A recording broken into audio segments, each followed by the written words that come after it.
Hello മച്ചന്മാരെ, എല്ലാവർക്കും ഏറ്റവും പുതിയൊരു മൂവി റിവ്യൂലേക്ക് അപ്പോൾ നമ്മൾ റിവ്യൂ ചെയ്യാൻ വേണ്ടി പോകുന്ന തമിഴ് മൂവിയാണ്. രായൻ എന്നാണ് ചിത്രത്തിൻ്റെ പേര്. ഡയറക്ഷൻ ആൻഡ് സ്ക്രിപ്റ്റ് ധനുഷാണ്. ഇതിൻ്റെ കാസ്റ്റ് നോക്കിയാൽ ധനുഷ്, സുദീപ് കിഷൻ, കാളിദാസ് ചേറാം, ശിവകാർത്തിയൻ, തുഷാര വിജയൻ, അപർണ ബാലമുരളി, സെൽവരാഘവൻ, എസ് സൂര്യ, പ്രകാശ് രാജ് തുടങ്ങിയവരൊക്കെ പ്രധാനമായും കാസ്റ്റിംഗായി വന്നിട്ടുണ്ട്. സൺ പിക്ചേഴ്സാണ് ഇതിൻ്റെ പ്രൊഡക്ഷൻ ചെയ്തിട്ടുള്ളത്. നമ്മൾ പറഞ്ഞ ധനുഷ് രണ്ടാമതായി ഡയറക്ഷൻ ചെയ്യുന്ന പ്രത്യേക രായൻ എന്ന് പറഞ്ഞ മൂവിക്കുണ്ട്. മ്യൂസിക് എ റഹ്മാനാണ്, ആക്ഷൻ പീറ്റർ ഹെയ്നാണ്. അപ്പോൾ ഒരുപാട് നാൾക്ക് ശേഷം ഇത്രയും വലിയ നല്ല ക്വാളിറ്റി വരുന്ന ചിത്രം ഒരു തമിഴ് സിനിമ വേറെ ഉണ്ടാവില്ല. എനിക്ക് തോന്നുന്നു മഹാരാജ എന്ന് പറഞ്ഞ ചിത്രത്തിന് ശേഷം വലിയൊരു അഭിപ്രായം നേടിയുള്ള ചിത്രം തന്നെയാണ് രായൻ എന്ന് പറഞ്ഞിട്ടുള്ള മൂവി അഭിപ്രായം നേടിക്കൊണ്ടിരിക്കുന്നു. അപ്പോൾ തന്നെ ധനുഷിൻ്റെ ട്രെയിലറാണ്, ടീസറാണെങ്കിൽ പോലും നല്ലൊരു ക്വാളിറ്റി വൈസ് നമുക്ക് സമ്മാനിച്ചത്. അതുകൊണ്ട് തന്നെ കാണാൻ ഒരുപാട് ഗാനങ്ങളുണ്ടായിരുന്നു. അതുകൊണ്ട് ധനുഷിൻ്റെ നമ്മൾ രായൻ എന്ന ചിത്രം കാണാൻ ഇടയായത്.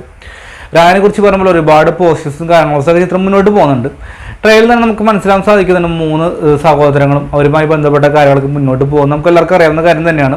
തീർച്ചയായും ട്രെയിലറിൽ എന്താണോ പറഞ്ഞിട്ടുള്ളത് അത് തന്നെയാണ് കാണുന്ന പ്രേക്ഷകരിലേക്ക് എത്തിക്കാൻ വേണ്ടി ശ്രമിച്ചുള്ള ഒരു പരിധിക്ക് അപ്പുറത്തോട്ടും വിജയിച്ച് തന്നെയാണ് പറയാൻ സാധിക്കുന്നുള്ളൂ. അത് നമ്മൾ സ്റ്റോറി നോക്കിയാൽ പഴയൊരു ഫ്ലാഷ് ബാക്കിൽ നിന്ന് തുടങ്ങി പ്രസൻറ്റിലോട്ട് എത്തുന്നതാണ് സ്റ്റോറിയായിട്ട് വരുന്നത്. അതായത് ധനുഷിൻ്റെ ചെറുപ്പകാലം കാണിക്കുന്നു. അവിടെ 3 സഹോദരങ്ങൾ കാണിക്കുന്നുണ്ട്. ഒരു സഹോദരി ഉണ്ട്, തുഷാര വിജയൻ, ദുർഗ എന്നാണ് പേര്. അപ്പോൾ ഈ ധനുഷിൻ്റെ അച്ഛനമ്മ ഒരു ദിവസം പുറത്തോട്ട് പോകുന്നു. അത് വൈകുന്നേരം വരാമെന്ന് പറഞ്ഞ് പിറ്റേന്ന് അവർ തിരിച്ചെത്തുന്നില്ല. പക്ഷെ പോകുന്ന നേരത്തെ ഒരു കാര്യം പറഞ്ഞിരുന്നു, തൻ്റെ സഹോദരൻ നോക്കിക്കോളാം.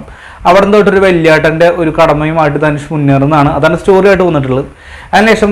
അതിനുശേഷം അവർ മദ്രാസിലോട്ട് എത്തുന്നു, തമിഴ്നാട്ടിലോട്ട് എത്തുന്നു, ചെന്നൈ തോന്നുന്നു ഉദ്ദേശിച്ചിട്ടുള്ളത്. അവിടെ ഒരു ഫാസ്റ്റ് ഫുഡ് റെസ്റ്റോറൻറ്റ് തുടങ്ങുന്നു. അവിടെയുമായി ബന്ധപ്പെട്ട് ഒരുപാട് പ്രശ്നങ്ങളും കാര്യങ്ങളും ഉണ്ട്. ഒരുപാട് ഗാങ്സ്റ്റേഴ്സ് ഉണ്ട്. അവരിലോട്ട് അറിയാതെ ധനുഷിൻ്റെ അനിയൻ ഒരാളെ തല്ലുന്നു. പിന്നെ നടക്കുന്ന പ്രശ്നങ്ങളൊക്കെയാണ് മുന്നോട്ട് പോയിട്ടുള്ളത്. ആ 3 ബ്രദേഴ്സും ഒരു പെങ്ങളാണുള്ളത്. ഒരു കാന്താരി എന്ന് പറഞ്ഞ പോലെ തന്നെ കാന്താരി എന്ന് തീർച്ചയായിട്ടും തള്ളിക്കളയാൻ സാധിക്കില്ല. മികച്ചൊരു പ്രകടനം തന്നെയാണ് തുഷാര വിജയൻ എന്ന് പറയുന്ന കഥാപാത്രം ദുർഗ ചെയ്തു വെച്ചിട്ടുള്ളത്. മികച്ചൊരു പ്രകടനം തന്നെയാണ് ചെയ്തു വെച്ചതെന്ന് വെച്ചാൽ മികച്ചൊരു കൈയ്യടി തന്നെ കൊടുക്കാൻ സാധിക്കും. അവരെല്ലാം കുറച്ചും കൂടി ഒരു എന്താ പറയുക, ഒരു ഇമോഷണൽസ് ആണെങ്കിലും അതേപോലെ ആക്ഷൻസ് ആണെങ്കിലും കാര്യങ്ങളൊക്കെ നല്ല രീതിയിൽ തന്നെയാണ് മേക്കിംഗ് എടുത്തിട്ടുള്ളത്.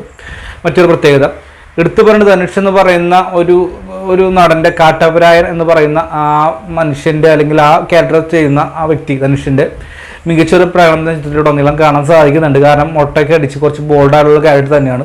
കാരണം ആ വ്യക്തി വന്നു നിന്നാലും തുറച്ച് നോക്കിയാൽ തന്നെ നമുക്കൊരു ഭയം തോന്നും. അതേപോലെ തന്നെ സൗണ്ട് വാഴച്ചും കാരണമൊക്കെ മുന്നോട്ട് പോകും. ഡയലോഗ്സൊക്കെ വളരെ കുറച്ച് തന്നെയാണ് ഉള്ളൂ. അതിനുശേഷം കാളിദാസ് ചേറാം, അതുപോലെ സുദീപ് കിഷൻ രണ്ടുപേരും മികച്ച തന്നെ രീതിയിൽ തന്നെ ചെയ്തു. അപർണ ബാലമുരളി തനിക്ക് കിട്ടിയ വേഷം മികച്ച രീതിയിൽ തന്നെ ചെയ്ത് ഓവർ റൈറ്റിംഗ് ചെയ്ത് കൊള്ളാമാക്കിയിട്ടില്ല. പ്രകാശ് രാജും അത്യാവശ്യം കൊള്ളാവുന്നൊരു റോൾ തന്നെയാണ്. പിന്നെ എടുത്തു പറയുക എസ് സൂര്യ എന്ന് പറയുന്ന നടൻ്റെ ഒരു കഴിവ് നമുക്കറിയാലോ. ബ്ലാക്ക് ഹ്യൂമർ ആണെങ്കിലും എസ് സൂര്യയ്ക്ക് ഒരു മികച്ച പ്രകടനം തന്നെയാണ് അദ്ദേഹം കാഴ്ചവെച്ചത്. നല്ല റോൾ തന്നെയാണ് അദ്ദേഹം ചെയ്തിട്ടുള്ളത്. അതുപോലെ തന്നെ എടുത്തു പറഞ്ഞ 2 വ്യക്തികളുണ്ടായിരുന്നു. ഒന്ന് വരലക്ഷ്മി, ശരത് കുമാർ, അതുപോലെ തന്നെ ദിവ്യ പിള്ളൈ.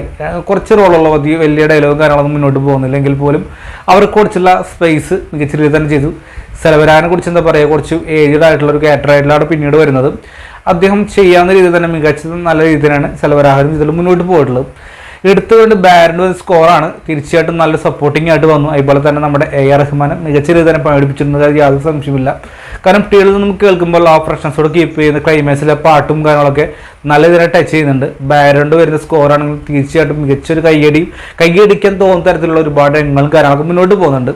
അതുപോലെ ആക്ഷൻസ് ആണെങ്കിലും ആക്ഷൻ കൊണ്ട് സമ്പന്നം തന്നെ രായൻ എന്ന പാട്ടുള്ള മൂവി.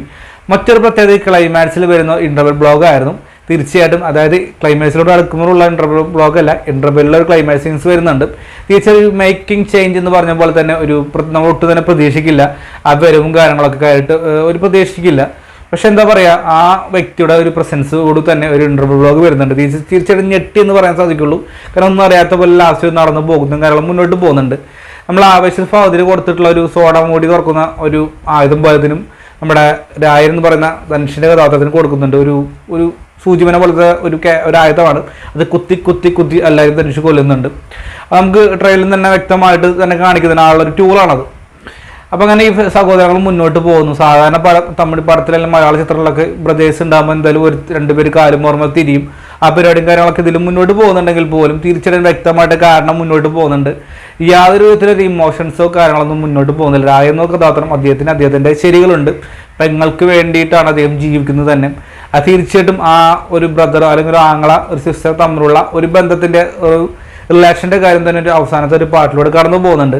തീർച്ചയായിട്ടും മറ്റൊരു പ്രത്യേകത എന്ന് വെച്ചാൽ ആക്ഷൻസോട് ഒപ്പം തന്നെ ഇമോഷൻസിനും നല്ലതിന് പ്രാധാന്യം നൽകുന്നുണ്ട്, നല്ലതിന് ഇമ്പാക്റ്റും കിട്ടുന്നുണ്ട്. അതായത് മികച്ചൊരു ഇമോഷൻസിന് പല പല ഭാഗത്തും കടന്നു പോകുന്നുണ്ട്. എസ്പെഷ്യലി ആ പാട്ടിലാണെങ്കിൽ പോലും നമുക്ക് അവർ രണ്ടുപേരും നോക്കുമ്പോൾ ഇമോഷൻ എത്രത്തോളം കണക്ട് ആവുന്ന വിധത്തിൽ ഇമ്പാക്റ്റ് ഉണ്ടാക്കാൻ സാധിച്ചു. മികച്ചൊരു കൈയടി തന്നെയാണ് അറിയിക്കാവുന്നത്. മറ്റൊരു പ്രത്യേകത എന്ന് വെച്ച് കഴിഞ്ഞാൽ ഞാൻ നേരത്തെ പറഞ്ഞ പോലെ സ്റ്റോറി, അതായത് തമിഴ് സിനിമകളിൽ നമ്മൾ സ്ഥിരം കണ്ടു വളർന്നുള്ള സ്റ്റോറി തന്നെയാണ്. അണ്ണൻ തമ്പി തങ്കച്ചി പാസം പരിപാടിയും കാര്യങ്ങളൊക്കെ. പാസമില്ല തമിഴ് സിനിമ ഇല്ല, അതെന്തായാലും മാറ്റി കളയേണ്ടി വരും, അവിടെ എന്തായാലും നിൽക്കട്ടെ. മറ്റൊരു പ്രത്യേകത ഗാങ്സ്റ്റാർ മൂവികൾ നമ്മളെല്ലാവരും കണ്ടിട്ടുണ്ട്. അതായത് നാട് വിട്ടു പോയിട്ട് വീണ്ടും ചെന്നൈ നഗരത്തിൽ എത്തുന്നു ഒരു ഫാമിലി, അവരെ അറിയാതെ തന്നെ ഒരു ഗുണ്ടയെ തല്ലുന്നു. പിന്നീട് ചോദിക്കാൻ മറ്റൊരു ഗുണ്ട വരുന്നു, അല്ലെങ്കിൽ ഗാങ്സ്റ്റർ വരുന്നു, അതിലോട്ട് അറിയപ്പെടാതെ ആ ഫാമിലി എത്തിപ്പെടുന്നു. പിന്നീട് അതിൽ നിന്ന് ഓടി ഒളിക്കുന്ന പരിപാടിയും കാര്യങ്ങളൊക്കെ തന്നെയാണ് സ്ഥിരമായിട്ടുള്ള സ്റ്റോറി. ഇതിലും അത് തന്നെയാണ് കൊണ്ടുവന്നതിൽ പോലും അത് ധനുഷ് എന്ന് പറയുന്ന ഒരു ആക്ടറും അത് അതുപോലെ തന്നെ ഒരു ഡയറക്ടറും തമ്മിലുള്ള വ്യത്യാസത്തിൽ കാണുന്നുണ്ട്. കാരണം ഡയറക്ഷനാണ് പോലും പുതിയൊരു ഫ്രഷ്നെസ്സും അല്ലെങ്കിൽ എടുത്ത രീതി അത്യാവശ്യം കൊള്ളാമായിരുന്നു. അതായത് നമ്മൾ പണ്ട് കണ്ടിട്ടില്ല എന്ന് ചിന്തിപ്പിക്കാതെ തന്നെ കണ്ടിരുന്ന് പോകുന്ന പല പല ഫ്രെയിംസ് ചിത്രത്തിലുണ്ടായിരുന്നു. അതൊക്കെ ഒരു ഡയറക്ടർ എന്ന നിലയിലും അതുപോലെ അത് മറികടക്കാൻ ഒരു ആക്ടർ എന്ന നിലയിലും ധനുഷ് സാധിച്ചു തന്നെ മികച്ചൊരു കൈയെടുത്ത് തന്നെ രായം കണ്ടപ്പോൾ എനിക്ക് അങ്ങനെ തോന്നിയിട്ടുള്ളത്. അപ്പോൾ രായം കണ്ടപ്പോൾ എൻ്റെ അഭിപ്രായം എന്ന് വെച്ചാൽ ആവറേജിന് മുകളിൽ നിൽക്കുന്ന അഭിപ്രായം തന്നെ രായനെ എനിക്ക് കിട്ടിയത്. കാരണം അതിൽ പല പല ഗംസ് ആണെങ്കിലും അതുപോലെ ആക്ഷൻസ് ആണെങ്കിലും ഇമോഷൻസ് ആണെങ്കിലും പ്രകടനങ്ങളെ കൊണ്ട് തന്നെ സമ്പന്നം തന്നെ രായം എന്ന പാട്ടിൽ പോയി. അപ്പോൾ രായം തീർച്ചയായിട്ടും തിയേറ്റർ എക്സ്പീരിയൻസ് മസ്റ്റ് വാച്ച് എന്ന് പറയുന്ന തരത്തിലുള്ള ചിത്രം തന്നെയാണ്. കാരണം ഇമോഷൻസും എല്ലാം കൊണ്ട് സമ്പന്നം തന്നെ രായം എന്ന് പറഞ്ഞിട്ട് മൂവി നമ്മൾ നേരത്തെ പറഞ്ഞിരുന്നു. അപ്പോൾ രായൻ എന്ന് പറഞ്ഞ മൂവിയിൽ കണ്ടിട്ടുള്ള വ്യക്തിയെ നിങ്ങളുടെ അഭിപ്രായം കമന്റ് ബോക്സിൽ രേഖപ്പെടുത്തുക. കാത്തിരുന്ന് തീർച്ചയായും കണ്ടു നോക്കുക. അപ്പോൾ ഇന്നത്തെയും പുറത്ത് നമ്മുടെ വീഡിയോ ഇഷ്ടപ്പെടാൻ ലൈക്ക് ഷെയർ സബ്സ്ക്രൈബ് ചെയ്യാൻ എണിക്കുക. വീണ്ടും മറ്റൊരു ചിത്രം റിവ്യൂ ആയിട്ട് കാത്തിരിക്കും. Bye bye friends.